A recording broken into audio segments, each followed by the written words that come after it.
জেলা বিএনপির সমন্বয়ক এমপি নির্বাচন করেছে, সভাপতি ছিল, এখন আবার বাগেরহাট জেলা কমিটির মেম্বার আবার সমন্বয়ক, সে এই প্রোগ্রামে টাকা দিচ্ছে মনে করেন। এখন সে তো টাকা দিবেই, সে তো বিএনপির লোক, সে জেলা ওয়ারি তার অবস্থান ভালো আছে দিবে। কিন্তু আমরাও সেটা শুনতে চাই। আজকে আমাদের মাননীয় উপদেষ্টা মহোদয়কে বলছে যে আপনার আইন শৃঙ্খলা বাহিনী বা এই অপরাধ বলতে না কোনো বাড়িই নেয়, অথচ পুলিশের ডাটা 50% বৃদ্ধি পেয়েছে। পুলিশের সাথে কথা বলেছি, তারা আতঙ্কে আছে যে আসলে কারা আসবে, এই জামাত আসবে নাকি বিএনপি আসবে নাকি এই অন্তর্বর্তীকালীন সরকারের পৃষ্ঠপোষকতায় কেউ আসবে। সেই জন্য তারা কোনো সিদ্ধান্ত নিতে পারে না, কার সাথে কথা শুনবে এরকম দ্বিধাদ্বন্দ্বে আছে। আপনার মনে করেন যে অনেকে, আমি একটা বক্তব্য দিয়েছি পরশুদিন, সেইটা প্রায় 11 লাখ লোক দেখছে। আপনার স্বদেশ বার্তা আপনি দেখলে দেখবেন এখন মনে হয় 12 লাখ দেখা হয়ে গেছে। এখন আমাকে অনেকে আগের বক্তব্য দিছে, আমি 4 আগস্ট ছাত্রদের সাথে থাইকে শাহবাগে বক্তব্য দিচ্ছি যে আপনি তো এই দিনে এই বলছেন, এটা দিছে, এই মানে ওরাই দিছে। তা আমি বলছি যে আমি তো এটা অস্বীকার করি না, কিন্তু তার মানে কি তোমরা এই সুবিধা চাবা, এই করবা, আমাদের মাথায় উঠে নাচবা? হ্যাঁ, এই যে মনে করেন আপনার হাসনাত, তার একটা এই এখন ছেড়েছে, সে 17 মাসে ভাড়া দিতে পারে না বাসার, সেই মালিক বলছে যে আমার ভাড়া দিতে পারেন না, আপনি অন্য কাজ করেন, আপনি আমার কম্পিউটার নিয়ে কাজ করেন। অনেকে বাসায় বসে কাজ করে, কম্পিউটারে ডাটা এন্ট্রি করে, এটা করে ওইটা করে, আপনি তারপর আমাদেরকে টাকা দেন। সে মনে করেন আজকে যে তার অবস্থানটা, আর একজনে বলতো আমি টিউশনি করে দিতাম, তার অবস্থানটা, একজনে 2 কোটি টাকার গাড়ি চলে। এবং আমি দেখলাম যে যে ছেলেটা ওই নাহিদকে ইমাম বলছে গণতন্ত্রের, সেই ছেলেটার নামটা আমি হান্নান মাসুদ, সেই হান্নান মাসুদ টকশোতে আসছে কালকে, পরশুদিনও আসছে। সেই টকশোতে তখন তাকে বলে যে আপনারা, এবং খালেদ মহিউদ্দিন আবার তাকে টকশোতে সেও নিছিল, এই 5-7টা টকশোতে উত্তর দিতে পারে না, উত্তর দেওয়ার কোনো কায়দা নেই। বলছে যে আপনারা এই রূপায়ণ সেন্টারে কেমনে ভাড়া দেন এবং আপনারা এই প্রোগ্রামটা করলেন কিভাবে করলেন একটু বলেন, আপনারা বলেন। তারপর বলে যে আমাদের অনেকে দেয়, কে দেয়, এমনি এই গাড়ি আপনাদের দেয়, কয় দেয়, তা সে দিবে কেন? সে তো অবশ্যই আওয়ামী লীগের দোসর, আওয়ামী লীগ থাকতে অবৈধ টাকা উপার্জন করছে, সে দুর্নীতিবাজ। পৃথিবীতে কোনো মানুষ স্বেচ্ছায় কেউ টাকা এরকম একটা রাজনৈতিক দলকে দিবে না, সে ইনভেস্ট করবে, সে আবার আঙ্গুল ফুলে কলা গাছ হবে, বট গাছ হবে, এইটার জন্যই দেয়। আপনি আমি ঢাকা ইউনিভার্সিটি, বিএনপি কে কেউ দেয় না? বিএনপি কি এমনি এমনি চলে? বিএনপি কে আমাদের দলীয় লোক উপহার হিসেবে দেয় না? উপহার হিসেবে তো দেয়, উপহার খুবই কম। আমাদের মিজানুর রহমান সিনহা, সে আমাদের একটা ডোনার, এই মিল্লাত ভাই ডোনার। এরপর এরকম মনে করেন আমাদের যারা অবস্থা সব ওদেরও তৈরি হয়ে গেছে আন্দোলনের পরে। দলে আছে, ডোনারও বলা যাবে না, দলে আছে, তারা সংখ্যাটা বেশি দেয়, তাদেরকে ধরে এই যে প্রোগ্রাম হয়েছে আন্দোলনে ওরা ছিল, বিপ্লব করেছে, ওদেরকে অনেক ভালোবেসে আমার জেলা বিএনপির সমন্বয়ক এমপি নির্বাচন করেছে, সভাপতি ছিল, এখন আবার বাগেরহাট জেলা কমিটির মেম্বার আবার সমন্বয়ক, সে এই প্রোগ্রামে টাকা দিচ্ছে মনে করেন। এখন সে তো টাকা দিবেই, সে তো বিএনপির লোক, সে জেলা ওয়ারি তার অবস্থান ভালো আছে দিবে। কিন্তু আমরাও সেটা শুনতে চাই যে তুমি এখন কার কাজ জেনেছো, তোমরা তো ছাত্ররা কোনো টাকা নাই। আমি নোয়াখালী বেগমগঞ্জে একটা প্রোগ্রামে সভাপতিত্ব করেছিলাম, আমাদের ভারপ্রাপ্ত চেয়ারম্যান মহোদয় তারেক রহমান সাহেব সেটার প্রধান অতিথি ছিলেন। সেই সময় উনি বক্তব্যে বলেছিলেন সারা বাংলাদেশ থেকে 5000 ব্যবসায়ী আসছিল, কন্টিনেন্টাল কুরিয়ার সার্ভিসের ব্যবসায়ী। আসার পরে আমি ঢাকা বিশ্ববিদ্যালয় চালাইতাম, এই জন্য আমি ওইখানে আহ্বায়কের দায়িত্ব পালন করেছি।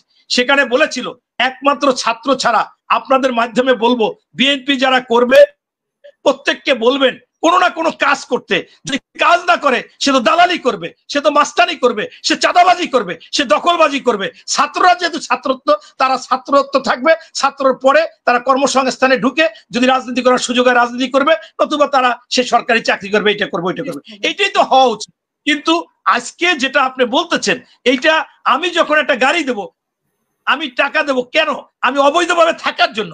আপনাকে একটা উদাহরণ দিয়েছিলাম যে 500 কোটির দুর্নীতি দমনের অভিযোগ এই এস এম মনিরুজ্জামান, সে চট্টগ্রামের যে বন্দর চেয়ারম্যান, তাকে এই উপদেষ্টারা রেখেছে।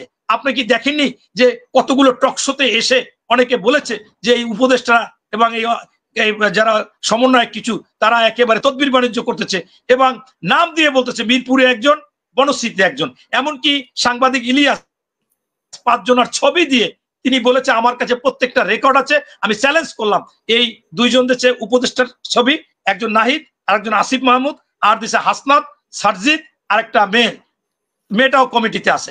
এই যে দিছে আজকে দেখলাম ওই ছাত্র বৈষম্য বিরোধী বা এখন যে কমিটি হয়েছে ওরা রাজাকার বলতেছে, ওইটা বলে এক রাজাকার আমাদের সম্পর্কে 1 লাইন 2 লাইন আবার ওইটা ছাড়ছে কাট করে। যাই হোক, সেটা ছাড়ুক আর নাচক সেটা কোনো বিষয় না। বিষয়টা হচ্ছে যে এটা তো প্রশ্ন, উত্তর তো কোনো রকম দেওয়া যাচ্ছে না, ও ব্যাংক দিতে পারবেও না, কারণ এত অগাধ টাকা তো ছাত্রদের কাছে নাই। সে তো কোনো বাবার সন্তান, বাবার কাছে জানতে হইবে, এটা কি সহজ নাকি? অতএব অবশ্যই তারা যেভাবে কথা বলেছিল সেইভাবে তারা রাখতে পারেনি এবং সেইভাবে তারা নেই। তাই আমি মনে করি যে আজকে যেভাবে তারা আসছে, আপনার দেখেন আজকে আমাদের মাননীয় উপদেষ্টা মহোদয়কে বলছে যে আপনার আইন শৃঙ্খলা বাহিনী বা এই অপরাধ ওতে যেন কোনো বাড়িই নেয়, অথচ পুলিশের ডাটা 50% বৃদ্ধি পেয়েছে, ডাকাতি এবং এরকম ধর্ষণ, মানে মাঝে তো আন্দোলনের সময় অফ ছিল, সেটা আবার এই সরকার আসার পরে এরকম বাড়ছে, সেইটা আপনার চিন্তায় এগুলো বাড়ছে। এখন আপনি বলবেন যে আমাকে সহযোগিতা করেন, এইটা কোনো কথা না। কথা হচ্ছে যে আপনি যদি প্রথমেই নিরপেক্ষ ভূমিকা পালন করতেন, আপনি যদি কারো পক্ষপাতিত্ব না নিতেন, আপনি যদি সচিবদেরকে ট্রান্সফার মানে বসাই রাখছেন আপনার 2-1 উপদেষ্টা এবং তার সাথে ওই সমন্বয়করা, আমরা স্পষ্ট দেখেছি ভাই যে তারা কিভাবে তদবির বাণিজ্য করেছে, যেটা আওয়ামী দোসর। একজন সচিব মনে করেন 1000 কোটি টাকার মালিক, এখন যদি তাকে সাসপেন্ড হইতে হয় তাহলে তো তার মান সম্মানও যাবে, টাকাও যাবে। সে এখন 100 কোটি টাকা দিয়ে দিয়েছে যে আমি আমার শুধু সচিব রাখো, যে কোনো একটা মন্ত্রণালয় দিলে হবে, যে কোনো একটা জায়গায় দিলে হবে, আমার কোনো বড় অ্যাডমিনিস্ট্রেশন দরকার নাই, আমার নামটা থাকুক যে আমি ভালো আছিলাম, এই জন্য এই সরকার রেখেছে। এই কাজগুলো তারা করেছে এবং সর্বত্র আজকে আপনি দেখছেন সামাজিক মাধ্যমে ওসি ছাত্রলীগের লিস্টের তালিকায় ছিল, কমিটিতে ছিল, তাদের এরা বিভিন্ন জায়গায় ওসি নিচ্ছে। কারা নিচ্ছে? এই বর্তমান কমিটি নিচ্ছে, নাগরিক কমিটি, তাদের সেইগুলো স্পষ্ট হচ্ছে। তো এই যে ব্যাপারটা, আপনার এই কাজগুলো তারা করার কারণে আজকে অন্য অন্য দল সন্দেহ দেখা দিছে, আস্থা নাই অনাস্থা, বিশ্বাস নাই অবিশ্বাস, এই জন্য তারা আমরা তো হয়ে যাচ্ছে যে ব্যাপার কি, এটা কি হচ্ছে।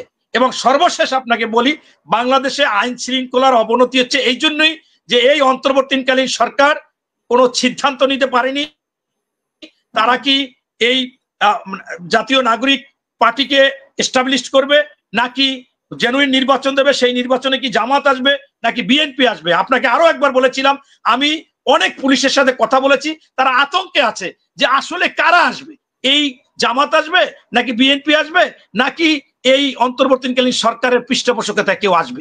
সেই জন্য তারা কোনো সিদ্ধান্ত নিতে পারে না, কার সাথে কথা শুনবে এরকম দ্বিধাদ্বন্দ্বে আছে। নতুবা আমি মনে করি বাংলাদেশে 1 ঘন্টার মধ্যে পুলিশ প্রশাসন যৌথ বাহিনী তারা চেষ্টা করলে সকল সন্ত্রাস, সকল চাঁদাবাজ, দখলবাজ দমন করতে পারে, কারণ তাদের কাছে তালিকা আছে। আগে আওয়ামী লীগের সময় হাতেও তালিকা আছে, তাদের কাছে তো পাবেন। বর্তমান যারা আছে তারা তাদের কাজই তো এইটা ভাই। এখন সেই কাজগুলো করতে পারতেছে না এই অন্তর্বর্তীকালীন সরকার। তাদের নিরপেক্ষতা আমাদের কাছে মনে হচ্ছে যে অনেকটা, এবং এই পাওয়ার খাটাচ্ছে। আপনি ইনিয়ে বিনিয়ে বললে উত্তর দিলে তো হবে না, মানুষ তো সব বুঝে। এই যে 5টা গাড়ির কথা উত্তর দিচ্ছে প্রেস সচিব, কিভাবে উত্তর দিচ্ছে, কয় দুইটা পরিবারের 2 জনকে আনার, 2 জনের জন্য কি 5টা গাড়ি লাগবে? এটা কি মানুষ কি? অতএব এই জন্য আমি বলতে চাচ্ছি যে এরা, আমার এখনো সময় আছে, বাংলাদেশের স্বার্থে, শহীদদের স্বার্থে আপনার উচিত এদেরকে দ্রুত একটা সংস্কার করে নির্বাচন দেওয়া, এবং ওনারা যে বিষয়গুলো তুলে ধরেছেন সেই বিষয়গুলো আসলে বিষয় না, এদের ক্ষমতা কোনো কিছু অদৃশ্য শক্তি এদের পিছনে আছে। নতুবা যদি তারা মনে করে যে রক্তের বিনিময়ে আসছি, তাহলে ওই শহীদ পরিবারের প্রতি তাদের খেয়াল দেওয়া উচিত ছিল, এই আহত পরিবারের দিকে খেয়াল দেওয়া উচিত ছিল। তারা একাধিকবার আন্দোলন করেও এখন পর্যন্ত তাদের অধিকার ফিরে পায়নি। এবং আবু সাঈদের ভাই সাক্ষাৎকার দিয়েছে যে আবু সাঈদের কে ওরা আদর্শ মানে, অথচ আমার পরিবারকে দাওয়াত দেয় নাই, আমি অন্যজনকে শুনে আসছি, দেখা হয়েছে, আমার সাথে ভালো কথা বলে নাই, তারা লিস্টের 2 জনকে নিয়ে বক্তব্য শিখিয়ে দিয়ে সেই বক্তব্য দেওয়া হয়েছে। এবং আপনারা দেখেছেন, লাইভ দেখেছেন যে ওইখানে সার্জিদ একটা মেয়েকে বলছে, আপু বলতে হবে যে আমার ভাইয়ের লাশ বোনের কাঁধে করে আমরা নিয়ে গেছি, আমার ভাইয়ের লাশ, এগুলো শিখিয়ে দিচ্ছে, সেটাই বলছে।